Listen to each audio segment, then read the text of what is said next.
Assalamualaikum warahmatullahi wabarakatuh. Perkenalkan saya Ardina Rasti dengan NIM 25002191. Pada kesempatan ini saya akan melakukan praktik tugas UAS Kepemimpinan Pendidikan, di mana di sini saya akan melakukan podcast bersama teman saya yaitu Nazora. Langsung saja mulai podcastnya. Halo semuanya, selamat datang di EduTalk Podcast. Hari ini bersama aku, Ardina Rasti, yang akan menemani teman-teman semua untuk berbincang, mendengarkan perbincangan aku dan teman aku terkait peran pemimpin pendidikan di era digital. Nah, topik hari ini tuh cukup berat dan cukup dekat dengan lingkungan kita, karena sudah mempelajari sebelumnya di mata kuliah kepemimpinan pendidikan, khususnya bagi aku dan teman-teman aku. Nah, di sini aku nggak sendirian, sudah hadir teman aku yang selalu punya cara berpikir kritis soal isu-isu yang ada di dunia pendidikan, yaitu Zora. Halo Zora, selamat datang di EduTalk Podcast. Oke, halo semua. Wah, jadi nggak enak nih ya, karena aku langsung diberi titel sang pemikir kritis, kayak jadi agak deg-degan, tapi semoga bisa memberikan jawaban terbaik nanti ke depannya. Pastinya dong, ya kan. Nah, sebelum kita masuk kepada topik utama kita pada hari ini, aku mau mulai dengan refleksi ringan dulu nih, Zar. Nah, menurut aku pribadi, perubahan dunia pendidikan di 10 tahun terakhir ini cukup berubah sangat cepat, signifikan. Karena kalau dulu sekolah itu identik sekali dengan guru yang mengajar di depan papan tulis, ya kan, bawa penggaris, roll besarnya itu, atau kapur. Nah, sekarang itu justru seperti mulai perlahan hilang, digantikan dengan peran teknologi yang sangat signifikan untuk berubah. Contohnya untuk presensi nilai atau presentasi guru, bahkan siswa mahasiswa sekarang juga lebih dominan menggunakan teknologi daripada seperti zaman dulu. Nah, kalau dari refleksi kita tadi, menurut kamu perubahan itu lebih banyak membawa kepada kemudahan atau justru kepada tantangan sih, Zora? Kalau menurut aku, kita bisa sebut berpengaruh kedua-duanya, membawa perubahan dan juga memberikan tantangan. Karena apa? Karena informasi jauh lebih mudah kita dapatkan, tapi di sisi lain karena ketermudahannya akses yang kita miliki, kita jadi sering salah dalam memilih informasi. Nah, itu menyebabkan information overload. Ya, betul banget, seperti yang kita lakukan sekarang sebagai mahasiswa, aku juga ngerasain kayak gitu sih.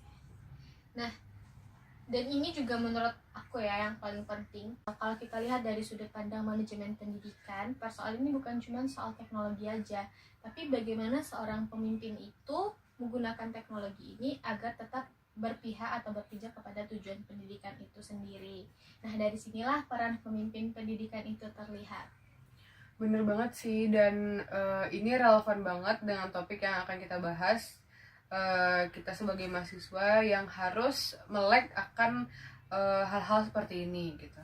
Nah, pas kali yuk kita langsung bahas diskusi pada podcast hari ini. Oke nih Zara, kalau kamu mendengar istilah pemimpin pendidikan di era digital, kira-kira apa yang dibayangkan oleh kamu? Kalau menurut aku sih, pemimpin pendidikan itu ya yang biasa kita sebut kepala sekolah ya, kalau di sekolah pada umumnya. Itu tuh bukan lagi tentang orang yang duduk di balik meja yang mengurus administrasi yang sangat rumit, tapi sosok ini merupakan sosok penggerak utama yang mengarahkan seluruh elemen yang ada di sekolah, maupun itu internal ataupun eksternal. Betul. Kalau dikaitkan dengan salah satu karya Taufikur Rahman, di mana dalam kajian tentang kepemimpinan pendidikan di SMA, itu pendidikan itu, di dalam pendidikan, pemimpin pendidikan itu dituntut untuk memiliki sifat-sifat atau kemampuan yang mana itu ada sifat mempengaruhi, mendorong, atau menggerakkan warga atau penduduk yang ada di sekolah itu. Nah, hal ini selaras dengan perkembangan teknologi yang ada di dalam pelaksanaan dan pengembangan pendidikan. Jadi konsep yang kamu sampaikan barusan itu benar-benar sesuai dan sebenarnya udah didukung oleh literaturnya. Ya bener sih, yang itu yang ingin aku sampaikan juga di podcast kali ini, bahwasannya pemimpin itu bukan tentang orang yang menggerakkan sebuah sistem, tapi pemimpin itu bisa menjadi penghubung antara internal maupun eksternal. Betul, jadi cukup luas ya cakupannya. Tapi kalau aku penasaran, apakah berarti seorang kepala sekolah itu benar-benar harus mahir secara teknis, secara kan dia tidak relevan terkadang dengan apa yang dia miliki, dengan apa yang akan dia lakukan. Kalau menurut pemahamanku sih, sebagai kepala sekolah tidak harus tahu bagaimana dengan detail menjalankan teknis tersebut, karena masing-masing bidang sudah memiliki ahlinya masing-masing. Misalnya teknik bagian TU ataupun yang lain-lain. Nah, tapi yang harus dimiliki oleh seorang pemimpin adalah bagaimana ia cara mengolah data dan membaca data yang akan disampaikan kepada bidang-bidang tersebut. Iya, benar. Oke, betul. Jadi itu menarik karena artinya kompetensi yang dibutuhkan itu lebih ke arah strategisnya atau strategi tinggi dari kepala sekolah itu sendiri dibandingkan teknik skill kepala sekolah itu berarti ya. Nah, apakah cukup dengan pengalaman atau memang harus dibutuhkan pelatihan secara formal? Kalau menurut saya pengalaman mungkin harus dikombin dua-duanya, karena pengalaman saja tidak cukup. Sebagus apapun pengalamannya, jika tidak ada pelatihan secara khusus terkait dengan skill tersebut, ya percuma saja, karena tidak ada balancing antara pengalaman dan keahlian gitu. Berarti kita sepakat bahwa kepemimpinan pendidikan itu merupakan peran yang jauh lebih kompleks, lebih strategis untuk dia itu memimpin pendidikan agar lebih bisa mencapai tujuan pendidikan itu sendiri.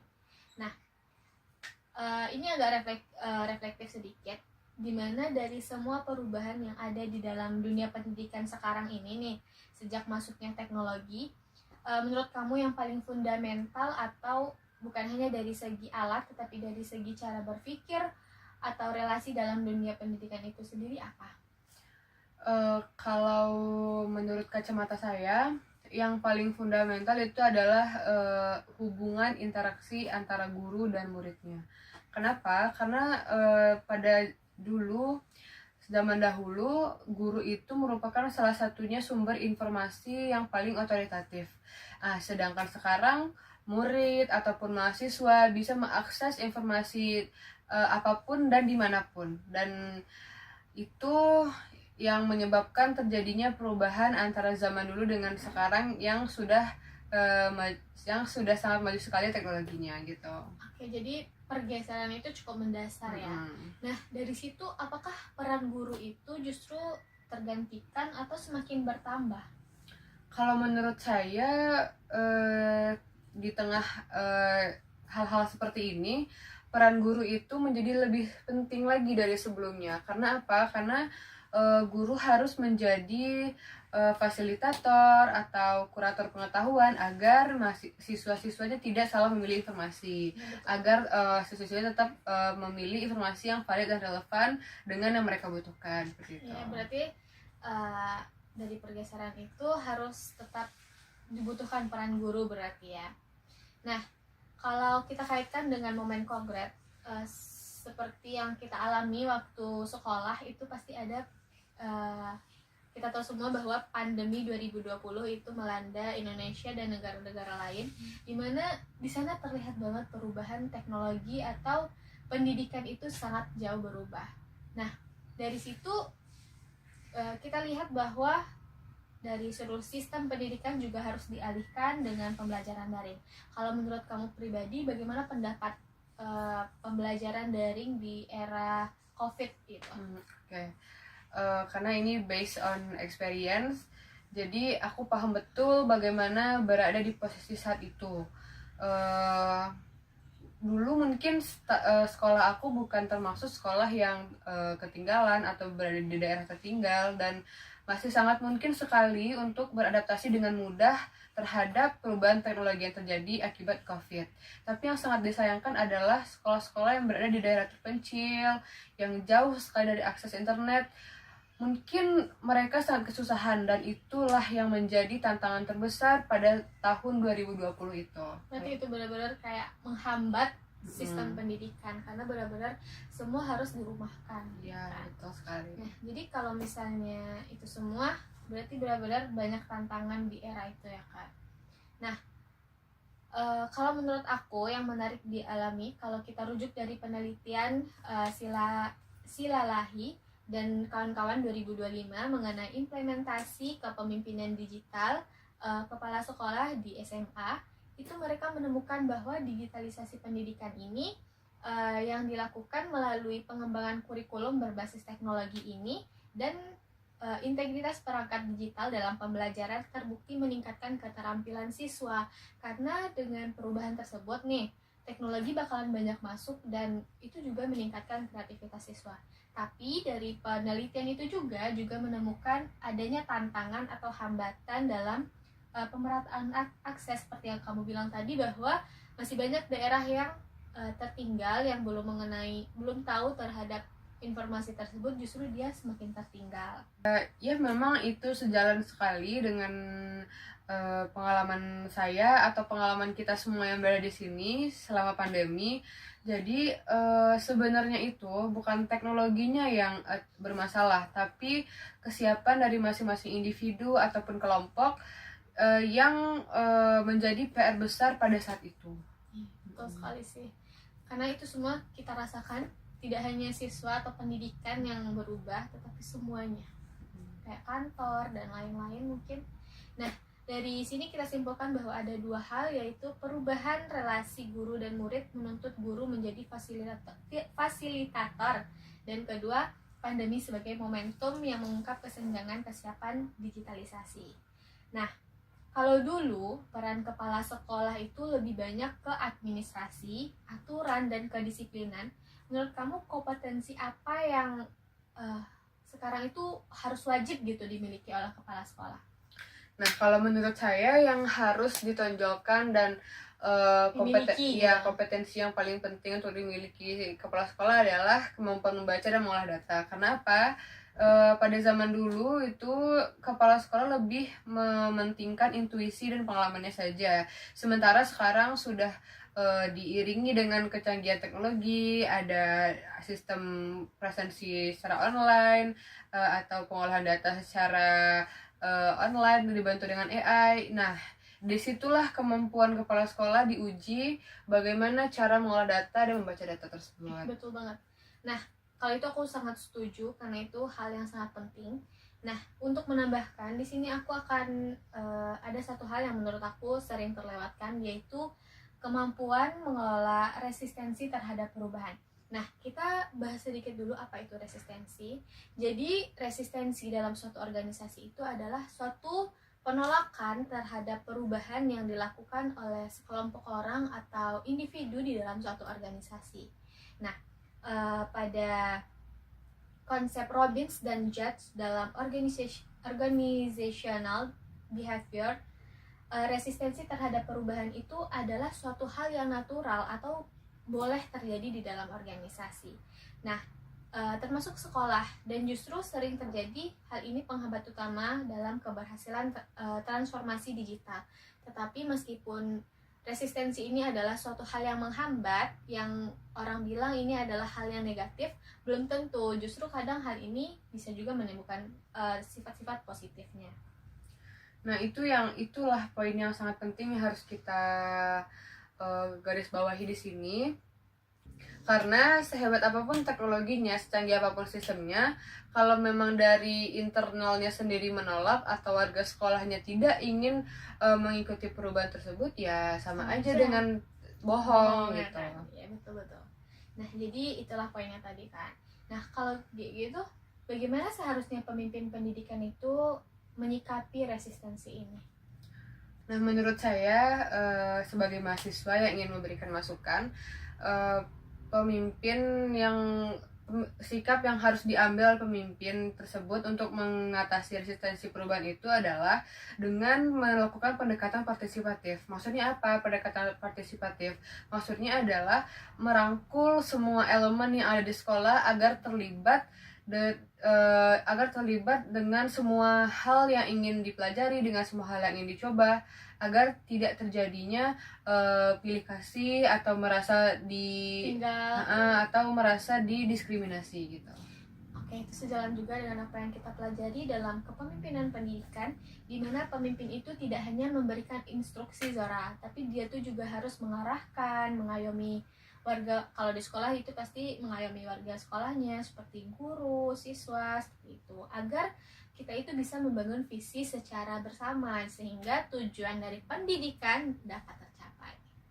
Ya, saya sependapat sekali dengan pernyataan dari Dina tadi, karena memang kita harus meningkatkan komunikasi ya. Zaman sekarang memang komunikasi itu sangat penting gitu kan, agar tidak terjadi miskomunikasi, agar seluruh tujuan yang ingin dicapai bisa tercapai dengan sangat maksimal. Seperti itu. Oke, dapat kita simpulkan dari barusan ini ada 3 kunci yang kita identifikasi di sini, di mana ada kemampuan membaca data, mengelola resistensi, dan komunikasi yang harus kita jaga di dalam mencapai tujuan.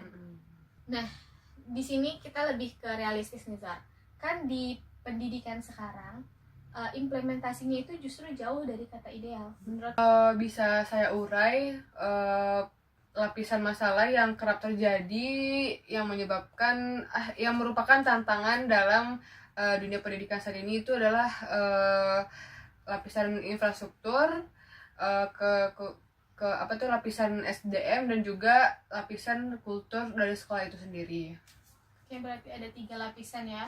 Soal kompetensi SDM itu tuh sebenarnya kita lihat dari kajian Systematic Literature Review yang dipubliskan oleh jurnal Taklim 2025, di mana salah satu temuannya menemukan bahwa kesiapan sumber daya manusia itu dalam menerapkan kepemimpinan digital yang ditingkatkan dalam pendidikan itu masih terbatas, di mana masih banyak pemimpin maupun staf administrasinya belum memiliki pemahaman mendalam terhadap pemahaman ini. Nah, jadi ini tuh bisa menghambat terhadap keberhasilan atau inisiatif dalam sistem digital secara keseluruhan. Nah, itulah yang menguatkan apa yang saya katakan tadi. Begitu pentingnya pelatihan kompetensi bagi pengajar agar mereka tuh lebih siap gitu dengan perubahan teknologi yang ada, agar tidak terjadi resistensi. Mungkin kalau misalnya pengajar tidak cukup kompeten dalam mengajar, resistensi itu bisa ditimbulkan dari siswa menolak dengan adanya perubahan tersebut, seperti itu. Betul, jadi itu poinnya ya kan. Oke, nah sekarang kita bermimpi nih, Zor. Kalau misalnya kamu sebagai pemimpin pendidikan yang diberikan otoritas penuh, nah kira-kira dalam 100 hari kamu kerja, apa yang akan kamu lakukan? Kalau saya diberi kepercayaan menjadi pemimpin, menjadi kepala sekolah dengan otoritas yang penuh, untuk 100 hari pertama kerja saya tidak akan langsung membeli teknologi baru ya atau memperbarui sistem. Tapi yang akan saya lakukan adalah saya bertanya apa sih yang sebenarnya dibutuhkan oleh siswa, oleh orang tua siswa, oleh guru, bahkan dan komponen-komponen pendukung dalam kegiatan pembelajaran gitu. Nah, lalu setelah saya bertanya, setelah saya mendengarkan keluhan dari siswa, guru, dan lainnya, saya akan membuat program yang bernama Gerakan Belajar Bersama, yang dimana program ini berisikan tentang forum guru, siswa, dan orang tua agar bisa saling berbagi informasi atau saling sharing agar lebih familiar dengan teknologi yang akan kita pelajari ke depannya, seperti itu. Oke, Zara, berarti itu masuk ke pendekatan peer to peer yang menurut aku jauh lebih sustainable dibandingkan pelatihan atau seperti arah dari atasan atau ke bawahan. Nah, aku ingin menambahkan dari segi kebijakan, langkah ini tuh semacam sebenarnya selaras dengan arah besar peta jalan transformasional pendidikan Indonesia nasional yang mana menekankan pemerataan akses. Kita tahu bahwa masih banyak sekarang ini pendidikan itu tidak merata, masih banyak daerah-daerah tertinggal yang masih belum pendidikannya belum cukup. Nah, ini tuh bukan hanya menyediakan alat, tapi bagaimana pemimpin pendidikan harus bisa mengelola hal tersebut.